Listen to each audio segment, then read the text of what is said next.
ये सियासत बड़ी जालिम है दोस्तों, ये सियासत बड़ी जालिम है दोस्तों। बदहाल किसानों के दुखद हालात पर इनका दिल नहीं पसीजा करता। पसीजे भी तो कैसे, ये जून की धूप और मूसलाधार बारिश से कभी नहीं गुजरे। यही तो फलसफा है गालिब। खुद को किसान के बेटे कहने वाले सरहद पर बैठे किसानों को किसान मानने से इनकार कर रहे हैं।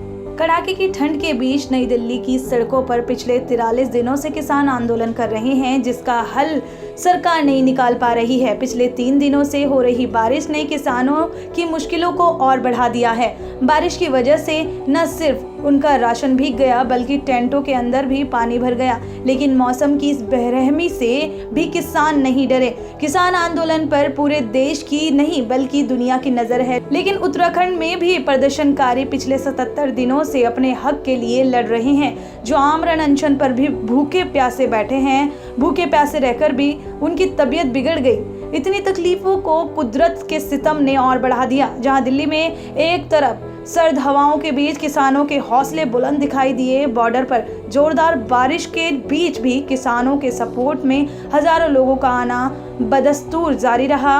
वहीं उत्तराखंड की राजधानी देहरादून में 2 महीनों से ज्यादा वक्त से सरकार से लगातार अपनी नौकरी वापस लेने की जद्दोजहद में युवा लगे हैं। लेकिन पहाड़ से आए इन मायूस बेरोजगारों की परेशानियों का हल नहीं निकला, लेकिन उस पर कुदरत का कहर जारी है। देर रात तेज आंधी और बारिश के जोर से इन आंदोलनकारियों का टेंट उखड़ गया, बिस्तर और कपड़े भीग गए। टेंट में मौजूद बच्चों और महिलाओं को सारी रात खुले आसमान के नीचे काटनी पड़ी। वहीं सबसे बड़ा सवाल यह है कि जब राजधानी दिल्ली में केंद्र सरकार का दिल किसानों के हालात पर नहीं पसीजा, तो क्या प्रदेश की राजधानी में इन आंदोलनकारियों की परेशानियों का हल सरकार निकालेगी? मैं यही कहूँगा कि मैं 3 दिन से अनशन पर भी हूँ, यहाँ पर भूखा प्यासा। और 2 रातों से जो बारिश हुई है, यहाँ पे मूसलाधार बारिश हुई है। रात के 2 बजे से बारिश लग जाती है और उसके बाद सुबह तक बारिश होती है और फिर उसके बाद मूसलाधार बारिश के साथ साथ भयंकर तूफ़ान। ये स्थिति देख लीजिए मेरे पीछे क्या स्थिति है टेंट की। सारे बिस्तर गीले हो चुके हैं। अंदर पंडाल में पूरा पानी भर चुका है। रात के 2 बजे हमने ये नालियाँ बनाई यहाँ पे खुद। हमारा जो कपड़े पहने थे सारे गीले हो चुके हैं। अंदर बिस्तर था, महिलाएं थी हमारे साथ, सब कुछ गीला हो चुका था। और सुबह इतनी ख़तरनाक आंधी चली कि हमने बहुत प्रयास किया। सभी लोग डंडे पकड़ के, रस्सियाँ पकड़ के खड़े थे बाहर बारिश में, लेकिन उसके बावजूद भी प्रकृति का प्रचंड प्रकोप। आप सरकार से क्या कहना चाहेंगे? सरकार भी आपकी सुध नहीं ले रही है और ऊपर से एक तरह से आप प्रकृति का प्रकोप झेल रहे हैं। सरकार से आपकी इस विषय में क्या गुहार है?